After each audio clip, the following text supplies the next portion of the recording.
प्रभु यीशु मसीह के मधुर नाम में आप सभी को प्रेमी सलाम। जैसे कि प्रभु में आप सबका भाई आशीष राजकुमार और गुजरात की धरती से बोल रहा हूं। आप सभी का विकास और आप सभी का भला चाहने के लिए लगातार वीडियो के ऊपर वीडियो आपके सामने हम पहुंचाने के लिए कोशिश करते चले आ रहे हैं।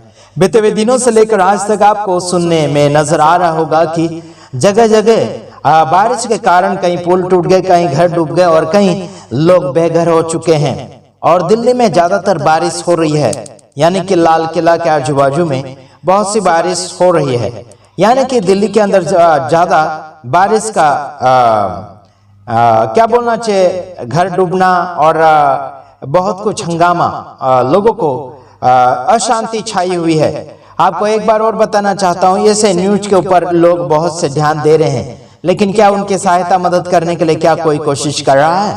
कोशिश करना वही माहिरता होती मेरे भाइयों बहनों, और उन्हें मदद करना वही एक इंसानियत होता है, वो परमेश्वर का गुण होता है।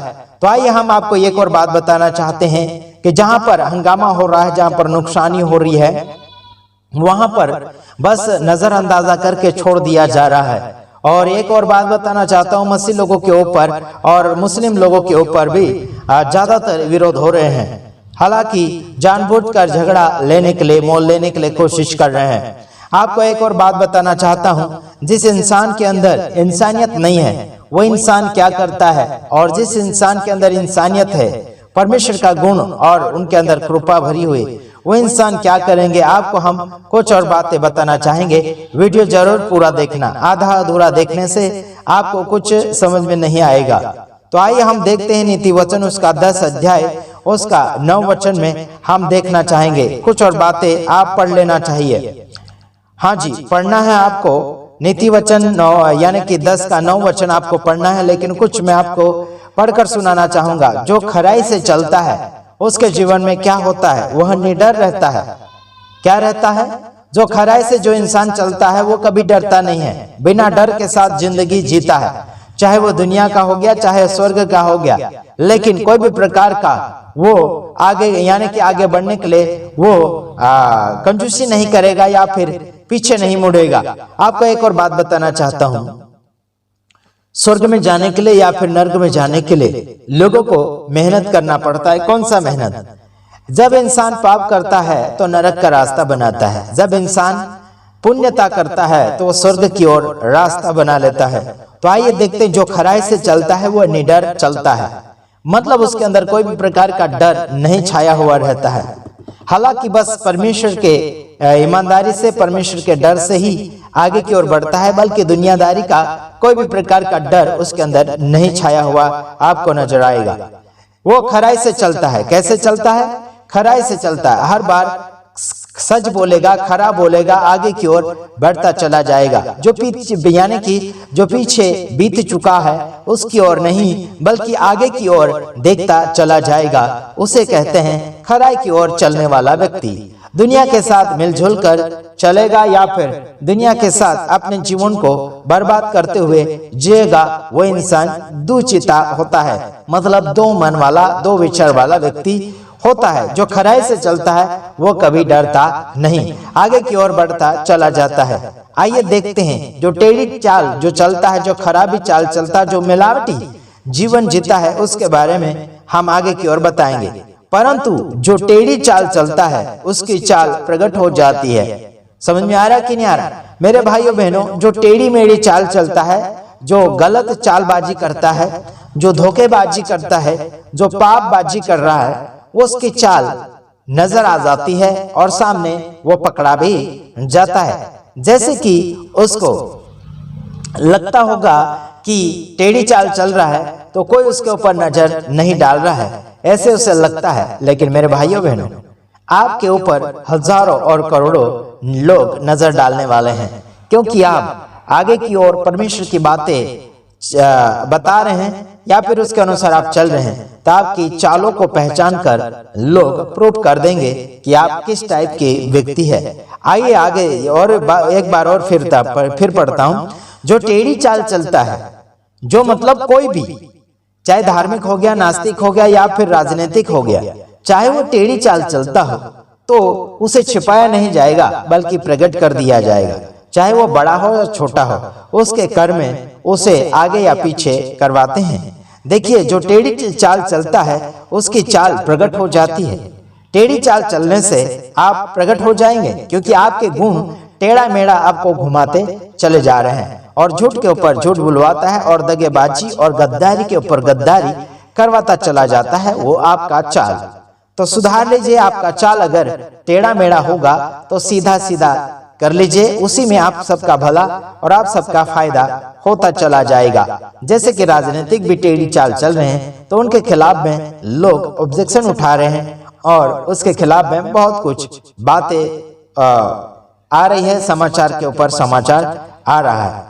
आपको एक और बात बताना चाहता हूँ, टेढ़ा मेढ़ा चलना और टेढ़ा बोलना और टेढ़ा व्यवहार करना बंद कर दीजिए और सही मार्गदर्शन में चलेंगे आप तो आपके लिए भला होगा। क्योंकि अगर खरे चाल चलन के अनुसार चलोगे तो आपको कोई भी प्रकार का डर नहीं लगेगा। हालांकि संसार और शैतान का डर तो आपको बिल्कुल नहीं लगेगा, केवल परमेश्वर से डर कर उसकी सच्चाई में संभल संभल कर आपको चलना होगा। तो आइए देखते हैं हम अगला वचन और देखना चाहेंगे, उसके बाद हम समाप्ति की ओर जाएंगे। हमने आपको बताया चाल चलन, पहली चाल जो खरी चाल चलता है, झूठी चाल जो टेढ़ी चाल चलता है, उसके बारे में हमने देखा सही और झूठ क्या होता है। यहाँ पर लिखा नीति वचन 4 का 10 वचन आपके लिए पढ़ना चाहूंगा। चलो हम देखते हैं, हे मेरे पुत्र मेरी बातें सुनकर ग्रहण कर, तब तू बहुत वर्ष तक जीवित रहेगा। हेलो मेरे भाइयों बहनों, सुलेमान की ओर से आपको और मुझे वचन मिल रहा है। क्या मिल रहा है? हे मेरे पुत्र मेरी बातें सुनकर ग्रहण कर, तब तू बहुत वर्ष तक जिएगा। कितने वर्ष तक जिएगा? बहुत वर्ष तक, जिसकी कोई गिनती नहीं है और ना ही कोई तारीख और वर्ष लिखे गए हैं। कितने साल तक और कितने महीनों तक जिएगा ये कोई बायोडाटा नहीं दिया गया, बल्कि अच्छी बातों को, अच्छे कर्मों को हम आगे की ओर सुनते जाएंगे, पढ़ते जाएंगे, आगे की ओर बढ़ाते चले जाएंगे। तो क्या क्या हो जाएगा आपके लिए? ज्यादा वर्ष आपको जीने के लिए मौका मिल जाएगा। मेरे भाइयों बहनों, कुछ हमारे भाई हैं जो बाहर देश के हैं, विदेश के हैं, कुछ लोग मरने का इंतजार करते हैं। मेरे भाइयों बहनों, आप अगर परमेश्वर की बातों को ग्रहण करके या फिर अच्छे सिखाने वाले अच्छे धर्मी लोग होते हैं, जो पुण्यवादी लोग होते हैं, उनकी बातों को मानते हुए आगे की ओर बढ़ेंगे तो आपको जीने के लिए वर्ष और मिलते चले जाएंगे।